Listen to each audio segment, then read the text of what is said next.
let's get into this week's Church Reset Chat. I have brought on with me my brother Joe Wilkie, obviously, as we were just talking about before starting this broadcast, the Think Deeper co-host of mine. So if you watch Think Deeper or listen to that podcast, you are well familiar with Joe and are aware that he is a licensed professional counselor, or licensed therapist. That is his day-to-day work. And so I wanted to bring him on specifically for this topic, which is, it's funny, our colleague Brad Harrop sent us a text a week or two ago about, have you guys heard about this wave of people cutting off their family members, adult children cutting off their parents, not talking anymore, saying we're not communicating, no holidays, we're not coming around. And he sent us that. Well, then Wall Street Journal just did an article on this.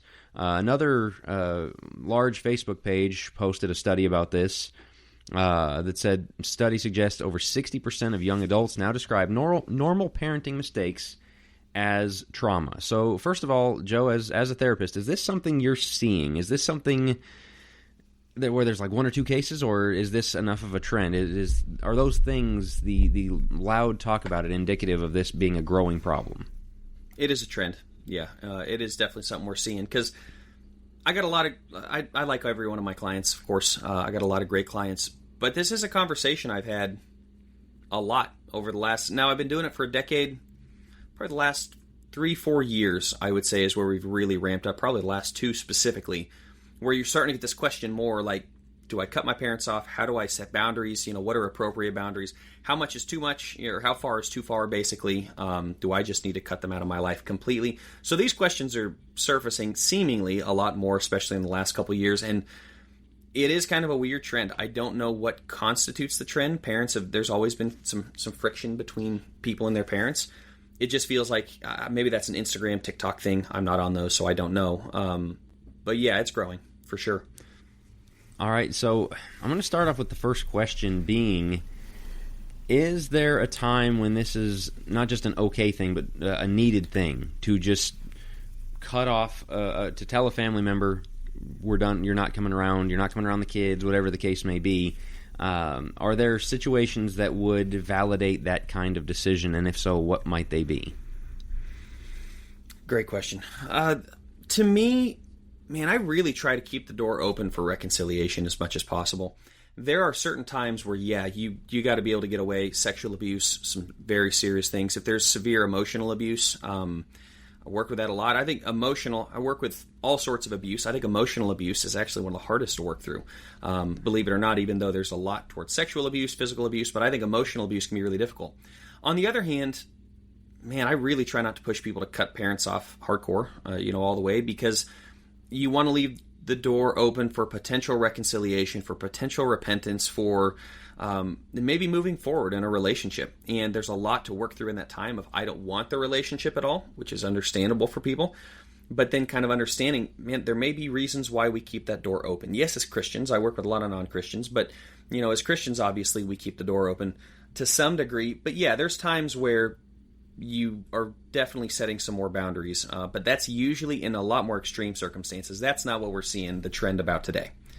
All right, so that brings up the idea of concept creep. I wrote about this a while back. I'll link the article when we're done here, or if you're catching this on the podcast, it'll be in the description. On concept creep is the idea, you use the word abuse there, emotional abuse or whatever, that has a very undefined meaning. And so somebody can say, my parents are abusive, or this person in my family is abusive, so I'm not talking to them, and it means they are physically harming me, or they are just shouting at me every time I come around and cussing me out and all those things. Or it could mean they told me they don't like the way I parent, or something like that. And so when you say that kind of abuse might be grounds for creating some distance, some specific examples, I guess, of the kinds of abuses that qualify? Well, we're talking sexual abuse, which would be molestation, rape, things like that. I do think that when there's inappropriate touching, which is molestation, right? When you're looking at a lack of sexual safety, this is a nuanced one, because those things are very cut and dried. On the other hand, there are some parents that just are unsafe around their kids sexually, but they're not abusive in that way. So I've worked with plenty of clients where, like, they got magazines, bad magazines laying around. They're talking about sexual things. They're bringing bringing other women into their home and whatever it may be, and they're just unsafe sexually. That's not abuse. That's unsafe. There's a difference. The abuse is something that's actively taking place against you. Physical abuse would be, this is also, once again, all of these are nuanced, because you could look at a spanking and say that's physical abuse. This is an uncontrolled, rage-filled, aggressive thing that's done to you that is typically leaving marks, typically leaving, something along those lines. There's always nuance. Anytime you go to define something, well, what about this? What about that? What about the dad that gets in the kid's face and snarls at him, and scares the snot out of him? That's not good either. Can we call that abuse? If it happens once, if it happens 15 times, if it happens 100 times, does it become abuse at some point? Nuanced discussions. What you're really looking for, and then emotional abuse would be like blackmailing the kid, holding things against the kid, always treating the kid terribly, calling him names, living like withholding love, withholding emotion, and so you're always walking on eggshells as a kid. You never know what you're going to get when mom and dad get home. Those are the things that really can scar a kid. But you have to understand, why are we looking to cut people out in general? If it's not for safety, then there's not really a reason to do it. And we have to be able to differentiate between physical safety and emotional safety. And I'm a therapist that really says you can build out emotional safety internally. As a matter of fact, you have to. You cannot find emotional safety from external sources, from a spouse, from kids, from parents. You have to find that internally. And once you have it internally, you can be around a lot of people that may not always have been emotionally safe, but you can still be around them because you've created that internally for you. The physical is a lot harder to navigate, which is where the cutoff would take more place, sexual and physical abuse. Right, that makes sense. So, as you're saying, kind of you're building up your own strength where you can handle yourself, where you can get into these situations, right, and the cutting remarks or the kind of things that people are cutting off family members for. What it sounds like, this push to cut people off is it's difficult, it's hard to handle, therefore just run away, rather than find ways to navigate the difficulty, find ways to make yourself okay around them, rather than I can't be around anybody who makes things difficult on me. Right, and if you use, to your point of concept creep, you use the word abuse. Well, they're abusive. There's a huge difference between somebody being a jerk and being abusive. Right, they're just being mean to you. They said your dad's very cutting. He said some very mean things, whatever it may be. Right, but that doesn't necessarily. If they won't use abusive, then they know that might be a stretch. So then they're toxic. They're correct. They're correct. There's always a term we're throwing, and we have to be very careful about putting people in boxes. He's an abuser. Now, for those in the sexual realm, yeah, I mean that's true. You're an abuser. By the book, we can look at that. For these other ones, what is abuse versus getting carried away and saying something that you really shouldn't have said? You took it out on your kid. You were having a bad day at work. There's a difference there. I'm not trying to trivialize people's problems. I've worked with all sorts of terrible problems. But the point is, when it comes to just escaping, to your point, that is, I don't want to call it the coward's way. It's the easy way out. It's the easy way out of just put the boundary and run from it, rather than dealing with the nuance of it. A lot of times I think people they put the boundary in place and they haven't done any of the back work to actually process through what took place and process through the emotion. And this is what you get in modern therapy. A lot of modern therapists are strict CBT, cognitive behavioral therapy, where you're going to go off a communication triangle, or you're going to, rather the cognitive triangle. Thoughts lead to feelings, lead to behaviors, right? And that's good to a point. The problem is where do the thoughts come from? That's where you're getting into trauma work. And that's another buzzword, right? We throw out trauma. But the concept of we got to process through, how did you feel about the relationship? And so often when you process through that, it actually gives them a renewed lens to figure out what the relationship can look like going forward. So there are ways around it. And when we just cut it off and say we're done, we rob ourselves of an opportunity for a potentially richer conversation and relationship going forward. We do the same thing in marriage. We divorce before we actually work through any of the problems that would create a rich, deep sense of love. We'd rather just run from the problem because it's easier. It's the same concept. Now, and I don't disagree with what you're saying, when you talk about working through the problems, sometimes there is it takes two to tango kind of thing. No doubt, no doubt. And if they're not willing to work through the problem, they're still going to be a difficult person. I would still argue that is not, they didn't see things my way. They haven't worked through this with me. They're done. It's tolerating and bearing with. And I mean, I think there's a lot of scriptural commands for that. And so, but this is where the articles, the comment sections we were talking about before we came on, about the Wall Street Journal piece on that. Cesspool. everybody just justifying themselves, like, well, I tried, and they wouldn't change, they wouldn't listen, they wouldn't da-da-da-da-da, and therefore I had to walk away, no more conversation whatsoever. What is the biblical duty to parents, to a child, to the family member in these kinds of situations?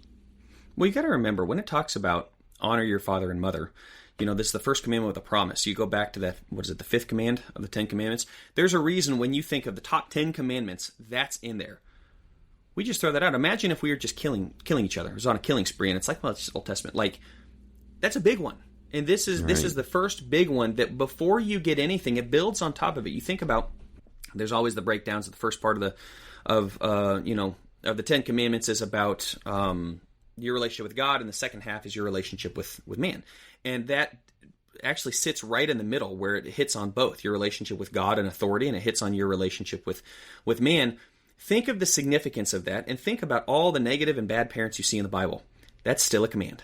That is still there. So now you have to have a discussion. What does it mean to honor your father and mother? That's a more difficult one, but I can tell you what it doesn't mean. It does not mean that you look to cut them off at the first sign of problems. And people go, oh, it's not the first sign. I've been dealing with this for years. Look, I get it. You have some duty to the people that brought you into the world to try to make it work, or to leave lines of communication open potentially to try to solve the problem to some degree. To some degree. I'm all for boundaries. I'm all for saying, man, we're probably not coming to Thanksgiving. We're not coming to Christmas, because every time you do, you attack me. It's in front of my kids. I don't feel safe around you. I'm fine with that. You can set boundaries. You can write the letter. You can tell them in person. You can do all sorts of stuff. And that's what I mean by processing through it. It's a one-way processing. We can't force the other person to do anything. But we can process through our own emotions about this and come to a different conclusion, even if the other person is difficult, even if our parents are difficult. So yeah, we have in my opinion, to your point, a biblical duty to try to leave the door open for reconciliation. So far as it depends on us, be at peace with all men. Of course, our parents would not only fall underneath that, I feel like they'd be closer to the top of the list of trying to find a way to have peace. Yeah, that makes sense. And notice in Ephesians 6, real fast. Yeah. In Ephesians 6, it speaks of two. It speaks of the children honoring their father and mother. It speaks of the father not provoking their children to wrath. Are those tied together? Does the kid only honor when the parent doesn't provoke them to wrath? No. The kid has to honor, and that assumes there are going to be parents that provoke their children to wrath. He's telling fathers don't do it. But that assumes there are fathers that do, and yet the children's response or the children's duty is the same. Honor your father and mother.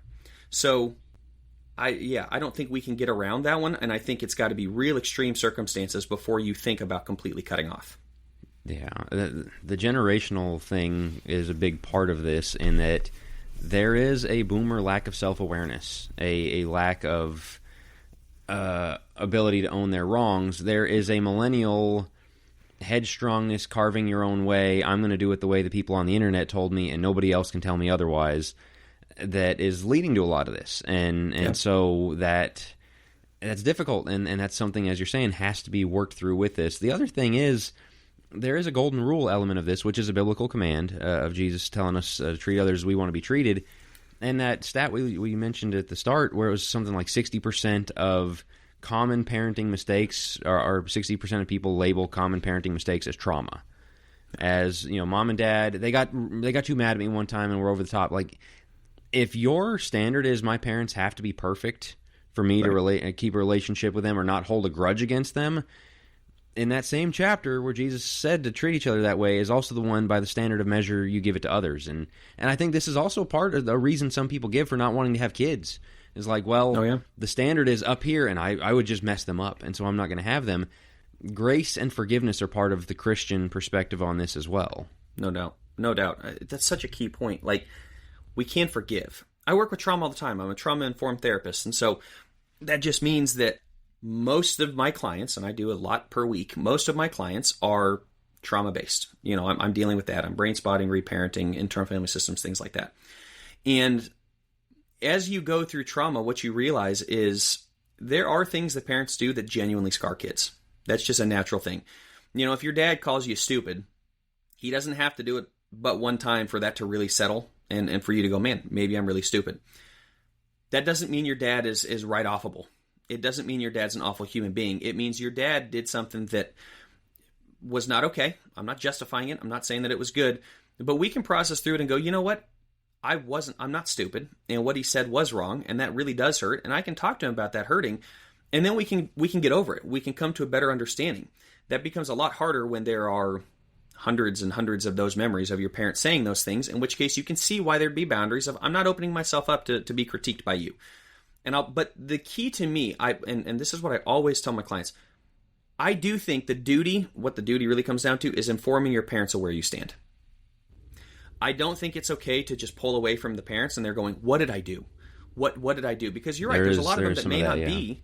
Yeah, there may not be a ton of self-awareness to go, wow, they're living their life, they're busy, they didn't think about all the mistakes that they made, they have not had that brought and put up in their face, and so they're looking at it going, man, what is going on next? Last thing I know is you were going to therapy, and next thing you know, I don't get to talk to you and see my grandkids, right, and you didn't tell me why.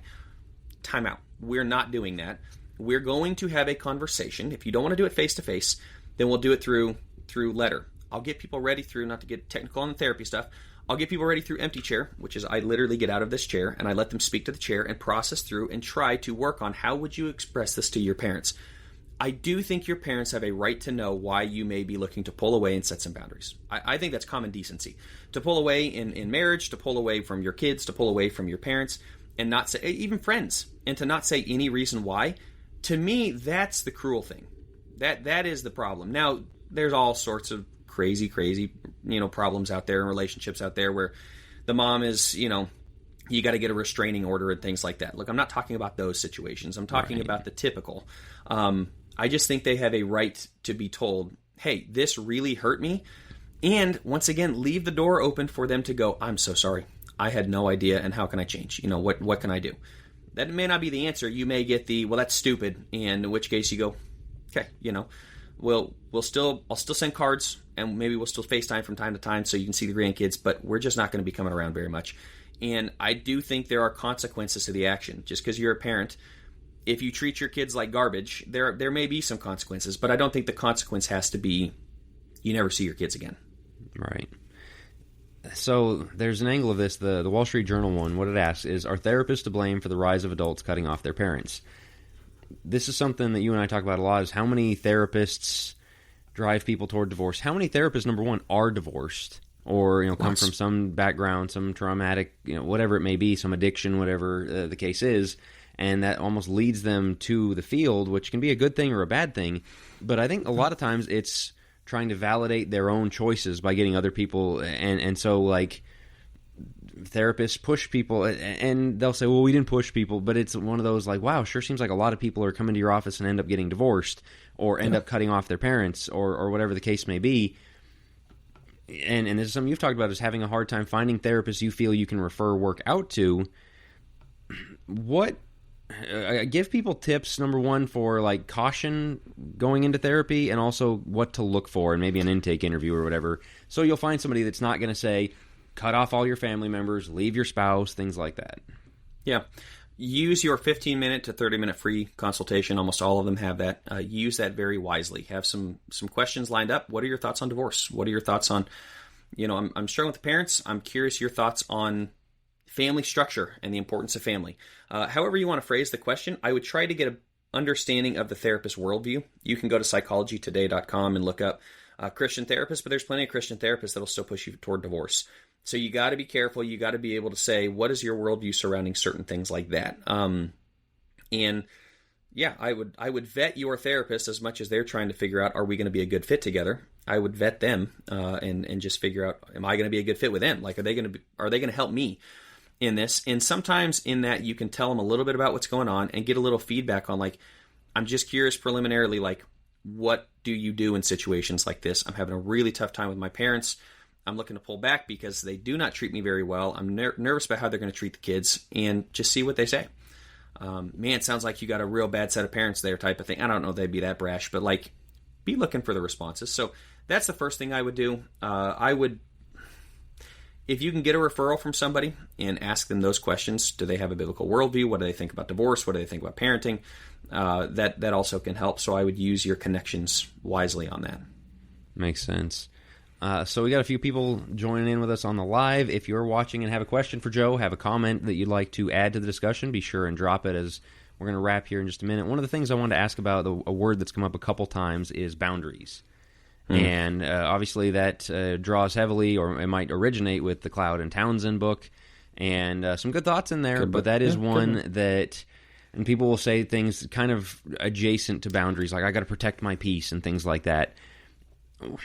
What are real boundaries and what are just selfish, I don't want to deal with anything, because this has become a trope of basically like, well, yeah, I made a commitment to go, help you move, but my boundaries, I'm overwhelmed, and so I'm backing out of my commitment. Well, mom and dad, we're supposed to all go to their house for Thanksgiving, but boundaries, it's very much become overdone, but there's still a good idea at the heart of it, so help us navigate that a bit. That's a real tough one, because once again, to use my word, nuanced, it's quite nuanced on that. The boundaries, a good boundary that is set should provide protection to some degree from a real threat. More than anything, I think it should be a learning experience for the other person. If the other person can keep the boundary should be able to come down at some point, in my opinion. I don't think boundaries are intended to be for life. I think they're intended to be teaching tools to say, I'm not going to let you hurt me like this. I'm not going to let you speak to me that way. I'm not going to have my kids around you because, quite frankly, I don't think you're safe because of boom, boom, boom, boom. And so we are setting a boundary where we're not going to be there at Thanksgiving and Christmas this year because I don't feel that you treat me very well. We can have a dialogue. I'd love to work through that if you're open to it, but that's where we stand right now. So what's the point of that? To help them realize the severity of their actions, the consequences to their actions of like, man, you can't just scream at me every single time, or those type of things. But if they get better at it, if they work through, the boundary should come down. So this idea of like protecting the peace, you have to define what is the most important thing we're trying to do here. Reconciliation should be, by and large, the goal. I do want to reconcile. I would love to have a better relationship with them, but it takes two to tango, as you said. So you do what you can on your side. You extend the hand of forgiveness if they're willing to seek that. You let them know where they stand in your eyes, and you set the boundaries accordingly around that to say, I'm okay working within this frame. I'm not going to give you this much space because you've hurt me in this, and that's not okay. But on the other hand, which is another buzz there, that's not okay. But either way, it's like I'm not going to allow myself to be completely taken advantage of. Right. But I still want to figure out, I'm going to put you in boundaries, but if we can work through this, let's widen that back up. I'd love to have a great relationship with you. So it's coming from a place of love and a place of trying to help them understand what they need to do in order to get back into a place where we can have that, resume the relationship rather than a cutoff, in my opinion. Now, again, nuance to that, but by and large. There's a key in there that like you want the relationship with your family members. And whether you think you do or not, I think a lot of these people think, I'm just so much happier because I just slammed that door forever. No, deep down, you're hungry for a relationship with your mom, with your dad. That even if it's bad, one of the things that makes you so upset is that everyone wants that relationship. And so continuing to strive at it, not just slamming the door and forever ending it. I feel like it's a shortcut that's not really helping. And again, it's very hurtful from the other side. Again, put yourself in the parent's shoes. We want to win back the relationship where possible. And I realize a lot of people are looking at it going, I don't. I don't care. Is this a tactic to help that, or is it a tactic to just not even engage? Right. And a lot of people just don't want to engage with their parents at all. They would rather cut it off because it's too difficult to engage. They have maybe a history of abuse or something. I don't know. In the past. And so they look at it and go, man, I just can't do it anymore. In which case, I'm never going to go against the client and tell them, no, you have to. That's not the goal of the therapist. On the other hand, we want to explore that and explore the ramifications and implications of cutting a parent off. Let me speak to this, though, real fast. The other side of it. Mm-hmm. There's a lot of people that want to forgive their parents immediately. Their parent did sexually abuse them, or their parent did do something that was really bad or was very emotionally abusive. It's like, well, it's in the past. It's fine. And we move on. I'm also very conscious that is not, or cautious, I should say, of that response. And the reason why is you forgave them without understanding or dealing with any of the depth of emotion that got you to that place. We want to dig up all that emotion. This is where a lot of people get squirrely and they go, you just want me to hate my parents. And I tell every client, I never want you to hate your parents. Matter of fact, I want you to have a better relationship with them than where you do right now. The only reason this relationship works is because you did this. All right, hey, I trust you. Things are great. It's like, that's not a relationship. I want to take the blinders off and say, what happened was terrible. And this hurt, and this made me angry, and this made me XYZ. We process through that. We do a lot of inner child work, but then we come through, and 9 times out of 10, the relationship with the parents on the back end is way better because they went through and they processed. They met up with their younger self, which sounds goofy. It sounds as, woo woo, but it's the thing. You meet up with your younger self. You take care of younger Joe's emotions, and you make sure that he feels validated. Like, man, you were right to be hurt by that. That was not okay, what took place. But on the other hand, we're strong. We're resilient. It's made us who we are today. We processed through that over time. And because we're in a much healthier, stable state, now we can view our parents as humans who made mistakes. We can contextualize things, and we can move forward. So be careful on blanket forgiving your parents before you ever actually dealt with what they did or any of the emotion, because most of the time, what ends up happening is they end up screaming at their parents, treating their parents terribly, whatever it may be, or like always holding in bitterness, but they just push it down and push it down and push it down. Like, man, explore it, let it up in a safe setting, process through it, and then have the relationship that you really do want to have with your parents. And that's my goal ultimately at the end. Right. There's that old saying about like becoming an adult is realizing your parents aren't perfect, but then, learning to love them, forgive them, give them grace and all that. And that's part of it as well. But as you say, not just going, well, they're not perfect, therefore it's all fine. Well, no, it's still going to be something that you got to wrestle with a bit. So, all right, lots of interesting stuff there. I appreciate you coming on and talking about it. Thanks for having me. It's repeatedly come up recently, and it's one of those we got to talk about it. So appreciate Joe.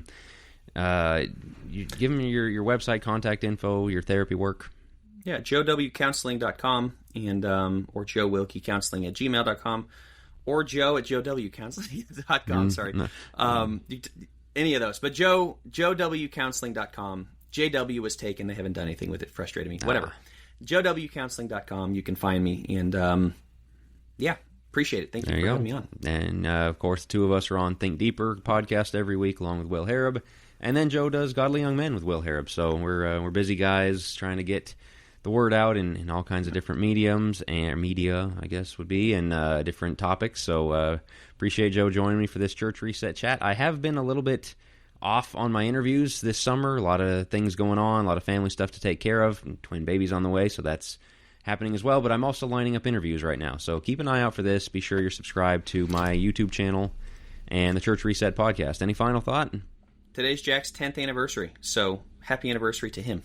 Much greatly appreciated. Shout out to Allison, a wonderful woman. Yeah, to your wife, yeah. Great 10 years. All right, so thanks to Joe for coming on. Thanks to everybody who has tuned in and who's catching it later, whether YouTube or the podcast app, and I'll talk to you guys on the next one.